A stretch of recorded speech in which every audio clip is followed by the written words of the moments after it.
तो आज हम लोग डिस्कस करेंगे सैम्पलिंग। सैम्पलिंग क्या होती है और सैम्पलिंग कैसे की जाती है, डिफरेंट टाइप्स ऑफ सैम्पलिंग क्या होती है, उसे करने के क्या तरीके हैं, उसको आप आज के लेक्चर में डिस्कस करेंगे। इससे पहले कि हम लोग सैम्पलिंग को डिटेल में डिस्कस करें, हमारे लिए दो चीजों का जानना बहुत आवश्यक है। एक है पॉपुलेशन, जनसंख्या, और दूसरा है सैंपल। पॉपुलेशन क्या होता है, जनसंख्या क्या होती है? ये एक समूह है जिसमें हमारे पास, जिसके ऊपर हम लोग शोध करते हैं, और ये हमारे पास इंडिविजुअल्स के रूप में भी हो सकती है, किसी लोगों का एक समूह भी हो सकता है, कोई एलिमेंट्स भी हो सकते हैं, इवेंट्स भी हो सकते हैं, कोई ऑर्गेनाइजेशंस भी हो सकती है, कोई कंट्री भी हो सकती है, कोई स्पीशीज हो सकती है, कोई ऑर्गेनिज्म हो सकते हैं, जिसके ऊपर हमें शोध करना होता है, जिससे हमें कुछ निष्कर्ष निकालना होता है। तो जनसंख्या क्या है?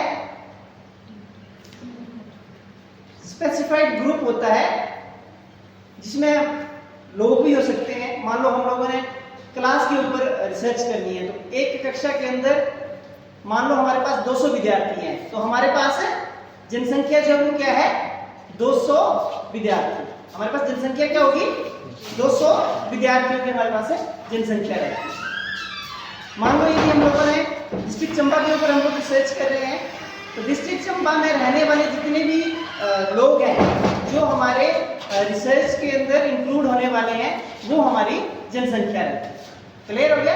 उसी प्रकार मान लो हम लोग महाविद्यालय में पढ़ने वाले छात्र छात्राओं के ऊपर रिसर्च करना चाहते हैं, तो प्रदेश भर के जितने भी महाविद्यालय हैं उसके अंदर जो पढ़ने वाले छात्र एवं छात्राएं हैं, वो हमारी जनसंख्या रहती है, वो हमारी पॉपुलेशन रहती है। अब एक तरीका तो ये है कि हम लोग पूरी पॉपुलेशन के सभी यूनिट्स को स्टडी कर दें, लेकिन हमारे पास क्या होता है, टाइम इतना नहीं होता है, हमारे पास बजट इतना नहीं होता है कि हम लोग जनसंख्या में पाए जाने वाले प्रत्येक यूनिट को स्टडी कर सकें। इसीलिए हम लोग क्या करते हैं, टाइम और बचत के लिए हम लोग सैंपलिंग करते हैं, जिसमें हम लोग क्या करते हैं, जनसंख्या के सभी यूनिट्स को एक साथ स्टडी नहीं करते, बल्कि जनसंख्या में से कुछ एक सिलेक्टेड यूनिट्स को ही स्टडी किया जाता है, उनके ऊपर रिसर्च की जाती है।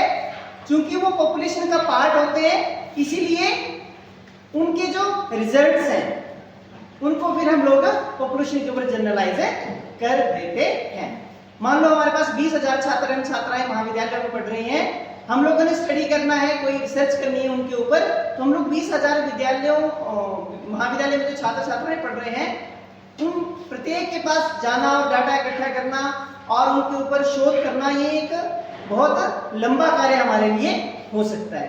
तो उससे हम लोग क्या करेंगे, हम लोग पूरी पॉपुलेशन में से कुछ सैंपल इकट्ठा करेंगे, कुछ स्टूडेंट्स को चुनेंगे और उन स्टूडेंट्स के ऊपर हम लोग अध्ययन करेंगे। ये जो प्रक्रिया हम लोगों ने अपनाई शोध की, इसे हम लोग सैंपलिंग, ठीक है? सैंपलिंग क्या है? एक प्रक्रिया है जिसमें हम लोग क्या करते हैं, पॉपुलेशन में से, जनसंख्या में से कुछ भाग को लेते हैं और उसके ऊपर हम लोग अध्ययन करते हैं। सिंपल भाषा में, आप लोग दुकान में जाते हैं और वहां पर मान लो 10 बोरे चावल के रखे होते हैं, आपने 10 किलो चावल लेने हैं, तो आप लोग क्या करेंगे, हर एक चावल के दाने को स्टडी करना हमारे लिए संभव नहीं है, तो हम लोग क्या करेंगे, उन 10 बोरों में से हर एक बोरे में से एक एक मुट्ठी भर चावल उठाएंगे और उनकी उसकी गुणवत्ता की जांच करेंगे, और उस मुट्ठी भर चावल से हम लोग ये इन्फ्लुएंस लगा लेंगे कि इस बोरे में किस प्रकार के चावल जो है वो हमें मिलते हैं। तो वो मुट्ठी भर चावल हमारे लिए क्या है? सैंपल है, और वो उस बोरे में जितने भी चावल के दाने हैं वो हमारे लिए क्या है? जनसंख्या, पॉपुलेशन। क्लियर हो गया? चलिए नेक्स्ट।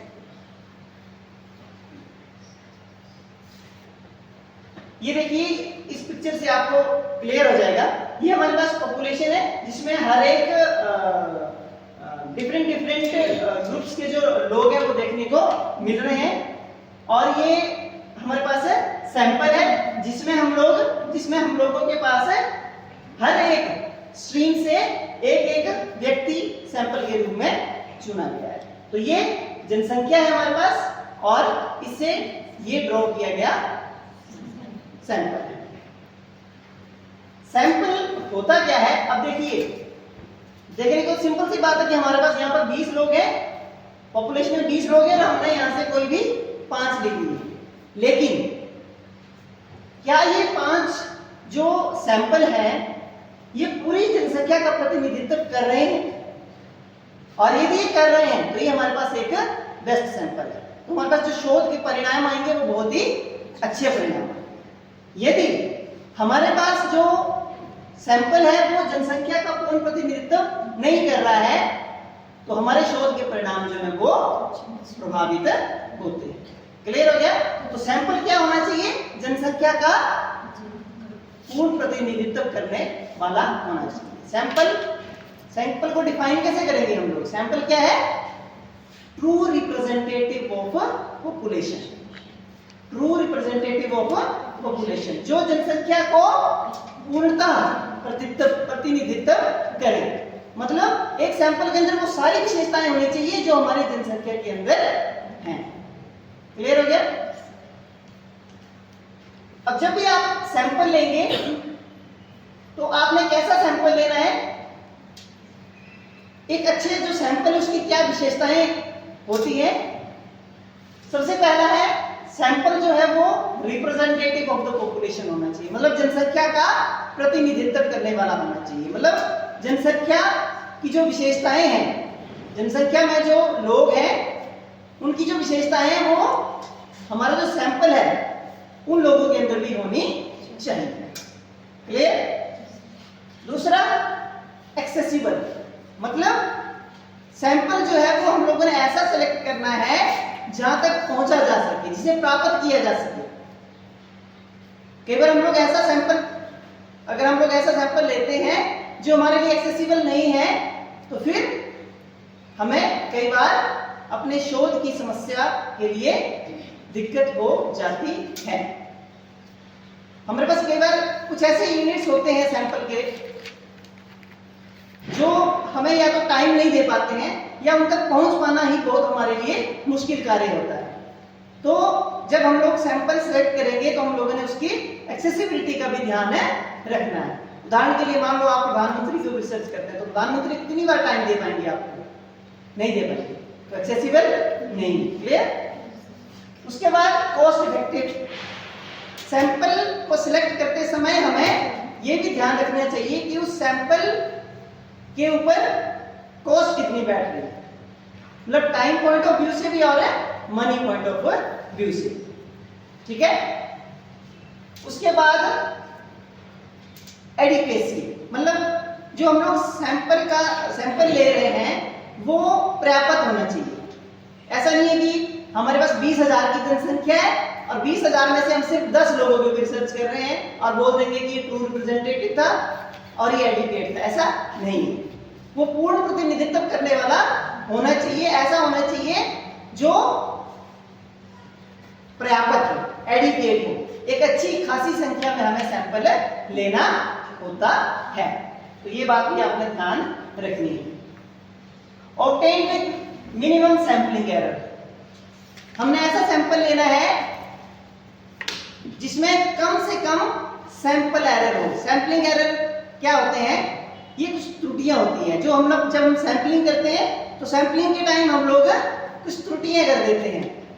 हम लोगों ने जब भी सैंपल लेना है तो हमें ध्यान रखना है कि हम लोग कम से कम त्रुटियां करें। जैसे मान लो मैंने क्लास के ऊपर रिसर्च करनी है तो हर्ष मान लो मेरा फेवरेट स्टूडेंट है, वो सैंपलिंग की प्रोसेस में मान लो हम लोग रैंडम सैंपलिंग में हर्ष का नंबर नहीं आया, लेकिन फिर भी मैं क्योंकि मेरा फेवरेट स्टूडेंट है तो मैं हर्ष को जबरदस्ती डाल दूंगा। वो क्या है? एक सैंपलिंग एरर। या मान लो हम लोग आपके क्लास के जो बच्चे हैं, क्लास के बच्चों के रिजल्ट्स कैसे आ रहे हैं, तो आप लोग क्या करेंगे? आप लोग चाहते हैं एक अध्यापक होने के नाते कि आपके रिजल्ट्स अच्छे दिखे, तो आप क्या करेंगे? जो बड़े इंटेलिजेंट बच्चे होंगे जिनकी अच्छी स्कोरिंग आई होगी उनको ही सैंपल के रूप में लेंगे और बता देंगे कि हमारे क्लास के सभी बच्चे इंटेलिजेंट हैं। तो उससे जो शोध प्रक्रिया है वो प्रभावित होगी। क्लियर हुआ? तो ये सैंपलिंग एरर जो है वो आपने जब सैंपलिंग करनी है तो सैंपलिंग एरर्स मिनिमम कम करने हैं, होने ही नहीं चाहिए। सैंपलिंग, ये जो सैंपल है आपका, it should be suitable for analysis as per study design. आपका जो स्टडी का डिजाइन है उस स्टडी डिजाइन के हिसाब से उसका एनालिसिस एनालाइज करने लाइक सैंपल जो वो होना चाहिए।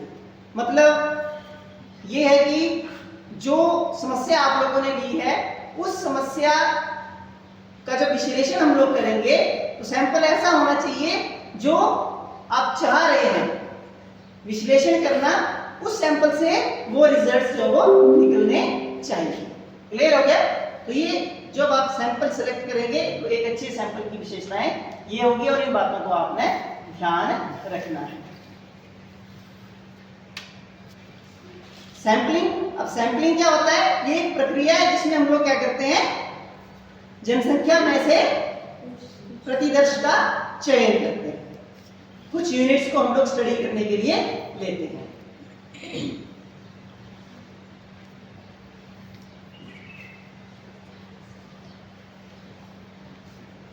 सबसे इंपॉर्टेंट स्लाइड है, देखिए, सैंपलिंग प्रोसेस इन रिसर्च।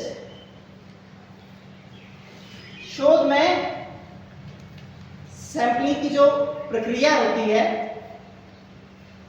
उस प्रक्रिया के समय आपको कौन कौन सी बातों का ध्यान रखना है।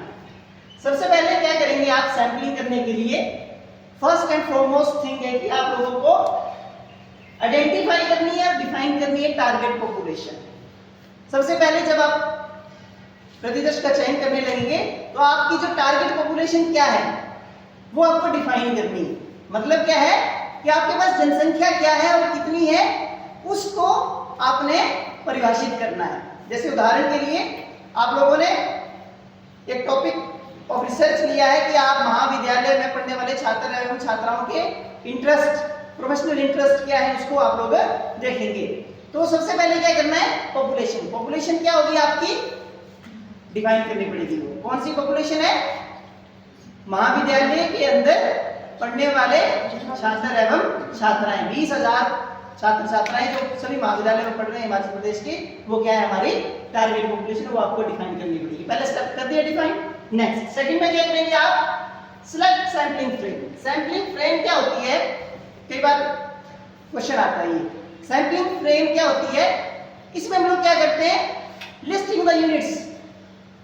जो हमारे पास जनसंख्या में लोग होते हैं, जनसंख्या में के जो यूनिट्स होते हैं उनकी एक सूची बना देते हैं हम लोग, लिस्ट बना देते हैं।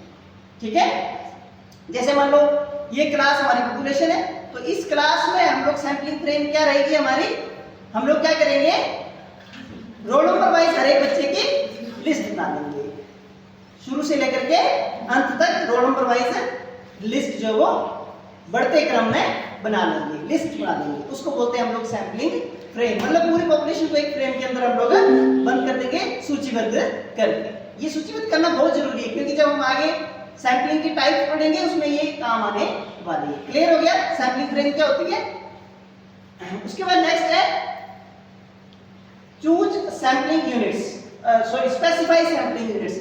आपने इस स्टेप में हमारे जो सैंपलिंग यूनिट्स हैं उनको स्पेसिफाई करना है कि ये इन से हम लोग सैंपलिंग जो को करने वाले हैं। उसके बाद चूज सैंपलिंग मेथड। हम लोगों ने क्या करना है?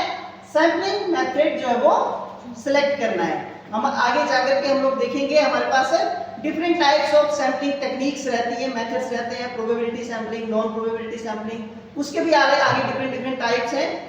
तो इस स्टेप में हम लोग क्या करते हैं? कौन सी विधि से हम लोगों ने सैंपल लेना है उसको सिलेक्ट करते हैं। उसके बाद determine sample size. Sample size कितना सैंपल इकट्ठा करना है हम लोगों ने? 20,000 महाविद्यालय पढ़ने वाले छात्र छात्राओं में से कितने छात्र एवं छात्राएं लेनी है? मान लो हम लोगों ने 2000 छात्र और 2000 छात्राएं लेनी है तो वो सैंपल साइज जो वो डिटरमाइन करना है। उसके बाद स्पेसिफाई सैंपलिंग प्लान। आपने इसमें आप सैंपलिंग कैसे करेंगे इसमें आप लोगों को स्पेसिफाई करना पड़ता है कि आप लोग कैसे लेंगे सैंपलिंग। क्वेश्चनियर्स जो है वो प्रिंट करवा के लेंगे, ऑनलाइन लेंगे, या स्वयं जो है वो जाएंगे सैंपल कलेक्ट करने, या ईमेल्स के थ्रू या मेल्स के थ्रू या पोस्ट के थ्रू जो वो मंगवाएंगे। ये प्लान जो वो आपको स्पेसिफाई करना होता है। और छठे स्टेप में डाटा कलेक्शन। जो हम लोगों ने सैंपल का साइज बताया है उनके पास जाकर के सैंपल को इकट्ठा करने का कार्य हम लोग इसमें करते हैं। ठीक है, तो ये है स्टेप्स जो हम लोग सैंपलिंग प्रोसेस में अपनाते हैं। 6 या 7 जो वो डिफरेंट स्टेप्स हैं जिनको हम लोगों को फॉलो करना होता है सैंपलिंग की प्रक्रिया में। अब हम लोगों ने कर लिया, नेक्स्ट स्टेप में चलते हैं। इसमें आज के लेक्चर का जो केंद्र बिंदु है सैंपलिंग मेथड्स। कौन कौन से होते हैं सैंपलिंग मेथड्स? 2 प्रमुख सैंपलिंग मेथड्स रहते हैं हमारे पास, एक है प्रोबेबिलिटी सैंपलिंग मेथड और एक है non probability sampling methods. Probability sampling methods में हमारे पास 5 डिफरेंट मेथड्स हैं। एक है आपका सिंपल रैंडम सैंपलिंग मेथड, एक है आपका मल्टी स्टेज रैंडम मेथड, एक है क्लस्टर सैंपलिंग, एक है सिस्टमैटिक सैंपलिंग और एक है स्ट्रैटिफाइड रैंडम सैंपलिंग। जबकि नॉन प्रोबेबिलिटी सैंपलिंग मेथड्स को मैंने 4 डिफरेंट भागों में डिवाइड किया है। कन्वीनियंट सैंपलिंग, जजमेंटल या पर्पसिव सैंपलिंग, थर्ड है आपका स्नोबॉल सैंपलिंग और फोर्थ है आपका कोटा सैंपलिंग। तो ये नॉन प्रोबेबिलिटी सैंपलिंग टेक्निक्स है और ये हमारे पास जो है वो लेफ्ट साइड में सारी की सारी प्रोबेबिलिटी सैंपलिंग टेक्निक्स हैं। अभी प्रोबेबिलिटी सैंपलिंग टेक्निक्स क्या होती हैं, इन सबको हम लोग 1 बाय 1 जो है वो डिस्कस आज करेंगे। प्रोबेबिलिटी सैंपलिंग मेथड क्या होती है?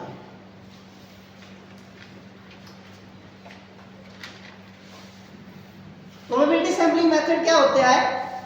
जिस नाम से पता चल रहा है प्रोबेबिलिटी। प्रोबेबिलिटी मतलब जनसंख्या में जितने भी आपके यूनिट्स हैं हर एक यूनिट के पास ये प्रोबेबिलिटी होती है कि वो एज ए सैंपल सिलेक्ट कर लिया जाए, हर एक के पास मौका रहता है। प्रोबेबिलिटी सैंपलिंग में क्या होता है, जनसंख्या में जितने भी हमारे पास यूनिट्स हैं हर एक यूनिट के पास ये मौका होता है कि वो उसका नंबर एज ए सैंपल आ जाएगा। जैसे फॉर एग्जांपल क्लास में इतने सारे बच्चे हैं, अब बहुत सारे बच्चे, इनमें से मैं किसी एक बच्चे का नाम लूंगा, सभी बच्चों के नाम लिखूंगा पर्ची में और उनमें से किसी एक को उठाने के लिए कहूंगा।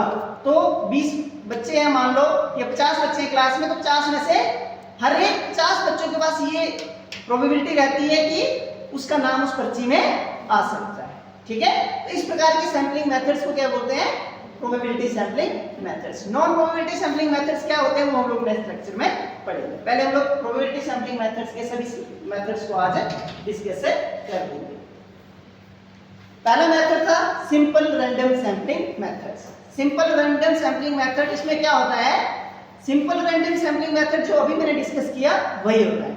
इसमें पॉपुलेशन के हर एक यूनिट के पास ये मौका रहता है कि वो एज ए सैंपल सिलेक्ट हो जाए। और कौन कौन सी टेक्निक्स हैं जिससे हम लोग जो है वो सिंपल रैंडम सैंपलिंग मेथड का अप्लाई कर सकते हैं? एक है रैंडम लॉटरी मेथड। इसमें हम लोग क्या करते हैं, बाय मींस ऑफ लॉटरी हम लोग पर्चियों का इस्तेमाल करके सबके नाम लिख देते हैं और उसमें से बारी बारी से पर्ची जो वो उठा लेते हैं। जो इसका नंबर निकलता है उसको हम लोग एज ए सैंपल सिलेक्ट कर लेते हैं। सिंपल है। दूसरा क्या है, कुछ फिजिकल मेथड्स हैं जिसमें हम लोग रैंडम सैंपलिंग टेक्निक का यूज करके सैंपल इकट्ठा कर सकते हैं। जैसे डाइस, जब हम लोग लूडो खेलते हैं सब लोग, तो कोई भी प्रोबेबिलिटी होती है, 1 भी आ सकता है, 2 भी आ सकता है, 5 भी आ सकता है, 6 भी आ सकता है, 7 भी आ सकता है। आ सकता है 7? नहीं आ सकता। 6 तक प्रोबेबिलिटी रहती है ना। उसके बाद नेक्स्ट है फ्लिपिंग कॉइन्स, सिक्का उछाल करके, टॉस, हेड या टेल। ठीक है, उसके बाद स्पिनिंग व्हील्स, चक्कर को घुमाया जा सकता है जहां पर रुकेगा वो। ठीक है, बॉटल्स भी घुमा लेते हैं हम लोग, कई बार गेम खेलते हैं ना, किसका नंबर आएगा। तो इस तरह से कुछ फिजिकल मेथड्स भी आप लोग यूज कर, मान लो हम लोग को नहीं ये चयन करना है क्लास में कोई बच्चा आज गाना गाएगा, तो किसका नंबर आएगा? क्लास में कोई बच्चा जब वो लेक्चर देगा, आज प्रेजेंटेशन देगा, तो किसका नंबर आएगा? बॉटल्स घुमा के हम लोग कर सकते हैं। ठीक है, जिस तरह बॉटल्स का मुंह आएगा वो बच्चा जो आज प्रेजेंटेशन देगा। उसके बाद एक ये देखो रैंडम नंबर टेबल्स हैं। रैंडम नंबर टेबल्स हैं, ये मैंने लगाए नहीं लगाए, रैंडम नंबर टेबल्स आपको बुक में मिल जाएंगे। ये कुछ स्पेसिफाइड नंबर्स दिए होते हैं, टेबल्स बने होते हैं। टिपेट एक विशेषज्ञ थे, उन्होंने ये टेबल्स डिजाइन की हैं और उसमें नंबर्स लिखे होते हैं। जैसे मान लो 7643, ठीक है, ऐसा नंबर लिखा होगा। फिर उसके नीचे लिखा होगा 8494, ठीक है। 8984 है, तो उसमें हम लोग फर्स्ट डिजिट को या लास्ट की डिजिट 8 नंबर जिसका आएगा उसको सिलेक्ट कर लेंगे, ठीक है। इस तरह से वो स्पेसिफाइड टेबल के नंबर दिए हुए हैं, रैंडम टेबल नंबर्स बोलते हैं उनको। बुक्स के अंदर आपको रिसर्च की किसी भी बुक में इजीली लास्ट में आप लोगों को वो मिल जाएंगे। आप लोग गूगल कर सकते हैं, वहां पे आपको टिपेट्स के जो रैंडम नंबर्स के टेबल है वो मिल जाएंगे। उसके बाद कंप्यूटर का यूज करके भी हम लोग रैंडमाइजेशन कर सकते हैं, सैंपल सिलेक्ट कर सकते हैं एक्सेल का यूज करके, है ना। या फॉर्मूला भी यूज कर सकते हैं हम लोग, रैंड बिटवीन फॉर्मूला एक्सेल में उसका यूज करके किसी भी सैंपल को सिलेक्ट किया जा सकता है। तो ये सिंपल रैंडम सैंपलिंग टेक्निक थी। अगली है सिस्टमैटिक सैंपलिंग। सिस्टमैटिक सैंपलिंग ये क्या होता है, नाम से थोड़ा आपको जानकारी मिलेगी इससे। सिस्टमैटिक मतलब इसमें हम एक सिस्टम को फॉलो करते हैं। सैंपलिंग सिस्टमैटिक रैंडम सैंपलिंग है। ये सिस्टमैटिक रैंडम सैंपलिंग ये प्रोबेबिलिटी सैंपलिंग की एक टाइप है। इसमें हम लोग क्या करते हैं, हम लोगों ने जो सैंपलिंग फ्रेम बनाई होती है, अभी पढ़ा हम लोगों ने, सैंपलिंग फ्रेम क्या होती है, लिस्ट जो हम लोगों ने बनाई होती है। अब उसमें हम लोग क्या करते हैं, मान लो यहाँ एग्जांपल दिया मैंने, 1000 हमारे पास पॉपुलेशन है, 1000 बच्चे हैं हमारे क्लास के अंदर, और उसमें से हम लोगों ने 200 स्टूडेंट्स जो वो स्टडी करने हैं। तो हम लोग क्या करेंगे, हम लोग KYN का फॉर्मूला लगा लेंगे। 2000 को 200 से डिवाइड कर, 1000 को 200 से डिवाइड कर देंगे, हमारे पास एक नंबर आ जाएगा 5। अब हम लोगों ने क्या करना है, 1 से लेकर के 5 तक जो लिस्ट बनी होगी उसमें से कोई एक नंबर सिलेक्ट कर लेना है। मान लो हम लोगों ने नंबर सिलेक्ट किया, उसके लिए आप पर्ची का यूज कर सकते हैं या कोई भी टेक्निक यूज कर सकते हैं। 1 से लेकर के 5 तक का मान लो आप लोगों ने नंबर, आपका पर्ची में नंबर आ गया 4। क्या नंबर आया, 4। अब क्या करेंगे आप, 4 के बाद उसमें से 5 का गैप रख के सारे सैंपल को सिलेक्ट कर लेंगे। मान लो 4th नंबर वाला सिलेक्ट हो गया, उसके बाद 4 + 5 कितना हो गया, 9 नंबर वाला सिलेक्ट हो गया। उसके बाद 9 + 5 14, जिसका नंबर 14 पे वो सिलेक्ट हो गया।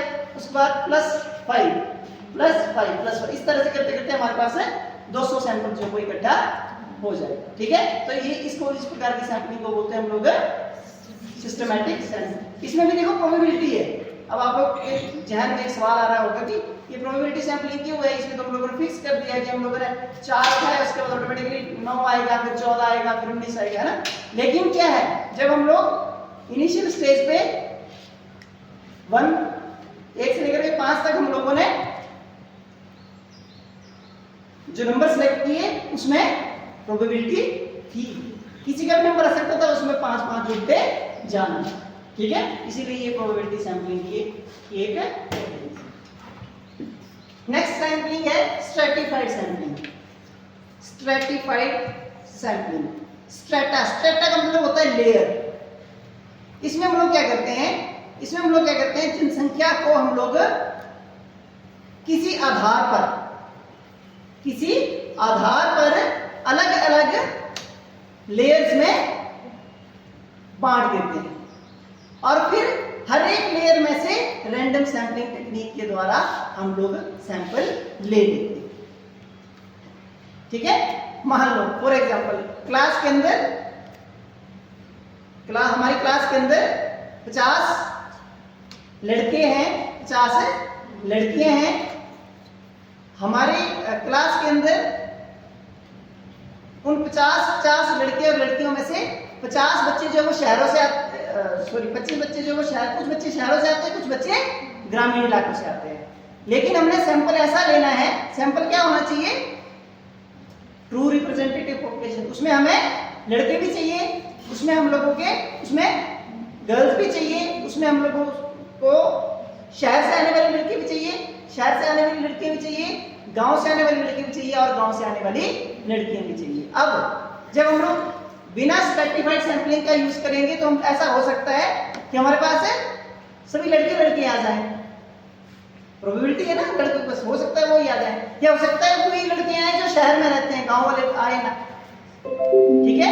तो इस चीज को अवॉइड करने के लिए हमारे पास एक टेक्निक रहती है, उसको हम लोग बोलते हैं स्ट्रेटिफाइड रैंडम सैंपलिंग। इसमें हम लोग क्या करेंगे, अब हमारा जो सैंपल है ना उसको हम लोग 4 डिफरेंट लेयर्स में बांट देंगे। एक लेयर में लड़कों को खड़ा कर देंगे जो गांव से आते हैं, दूसरी लेयर में उन लड़कों को खड़ा कर देंगे जो शहर से आते हैं, तीसरे में उन गर्ल्स को जो शहर से आती है, और चौथे में उन गर्ल्स को जो। अब वो जो लेयर्स बनी है, वो जो पंक्तियां बनी है, उन पंक्तियों में से सैंपल को सिलेक्ट करेंगे। एक पंक्ति में 10 बच्चे हैं, तो 10 में से हम लोगों ने कितने लेने हैं, मान लो हम लोगों ने 4 बच्चे लेने, तो 10 में से 4 लेंगे एक रो में से, 10 में से 4 लेंगे दूसरी रो में, ऐसा करके हमारे पास एक ऐसा सैंपल आ जाएगा जो पूरी जनसंख्या का प्रतिनिधित्व करने वाला होगा। ठीक है, क्लियर हो गया। जैसा सैंपल हम लोग चाह रहे हैं वैसा हमें मिल जाएगा। इस प्रकार की सैंपलिंग टेक्निक को बोलते हैं stratified random sampling technique. Clear हो गया। देखिए इस पिक्चर से भी आप लोग समझ सकते हैं कि हर एक वैरायटी के हर एक कलर का सैंपल हमारे पास आ गया। अदरवाइज ऐसा हो सकता था कि कुछ और तरीके से सैंपलिंग जो था हम लोग कर सकते थे। इसमें से हमें 4 लोग चाहिए थे, तो ये हो सकता है 1 1 1 1 ही 4 आ जाते, हो सकता था ना सर। लेकिन अब जो सैंपल आया हमारे पास वो क्या है, 1 से भी एक है, 2 से भी एक है, 3 से भी एक है, और 1 से भी एक है। तो मतलब हर एक पार्ट, जनसंख्या के हर एक पार्ट में से सैंपल जो हमारे पास पहुंच गया, इसको बोलते हैं स्ट्रेटिफाइड रैंडम सैंपलिंग टेक्निक। ठीक है। नेक्स्ट है क्लस्टर सैंपलिंग। क्लस्टर सैंपलिंग क्या होती है, क्लस्टर सैंपलिंग क्या होती है, जिसे नाम से पता चल रहा है, क्लस्टर का मतलब है इसमें हम लोग एक एक यूनिट उठाने के बजाय हम लोग क्या करते हैं, एक उस पर्टिकुलर क्षेत्र में से क्लस्टर ही उठा लेते हैं, ग्रुप भी उठा लेते हैं, एक गुच्छा उठा लेते हैं। जो लोग हम लोगों को मिलते हैं उनको हम लोग क्लस्टर के रूप में, गुच्छे के रूप में हम लोग जो वो उठा लेते हैं। ठीक है। अब आप लोग बोलेंगे कि ये भी इसमें प्रोबेबिलिटी कम है, लेकिन कई बार हमारे पास सैंपल ऐसा होता है वहां पर बड़ी यूजफुल जो वो ये क्लस्टर सैंपलिंग टेक्निक जो वो प्रयोग की जाती है, जहां पर हमारे पास हर एक जो यूनिट है उसके पास, हर एक यूनिट के पास जाना, हर एक यूनिट के पास पहुंचना जो वो संभव नहीं होता है। जब ज्यादा संख्या में हमारे पास सैंपल चाहिए होता है तो हम लोग जो वो क्लस्टर, गुच्छे के रूप में, मान लो यहाँ पर ग्रेप्स हैं, सिलेक्शन करनी है हम लोगों ने, तो हम लोग क्या करेंगे, अब एक एक दाने के पास जाना और उससे सैंपल लेना दिक्कत वाला कार्य हो सकता है, तो हम लोग क्या करेंगे, 4-5 गुच्छे, उसमें से एक गुच्छे को ले लेंगे। ठीक है। वही यही टेक्निक जब हम लोग पॉपुलेशन के ऊपर सैंपलिंग देने के लिए यूज करते हैं, इसको हम लोग, इस प्रकार की सैंपलिंग को हम लोग क्लस्टर सैंपलिंग का नाम देते हैं। तो ये 5 प्रमुख जो थी वो सैंपलिंग टेक्निक्स थी, और इसको हम लोग प्रोबेबिलिटी सैंपलिंग टेक्निक्स के अंदर लेते हैं। नेक्स्ट में हम लोग जो नॉन प्रोबेबिलिटी टेक्निक्स हैं उसको हम लोग डिस्कस करेंगे।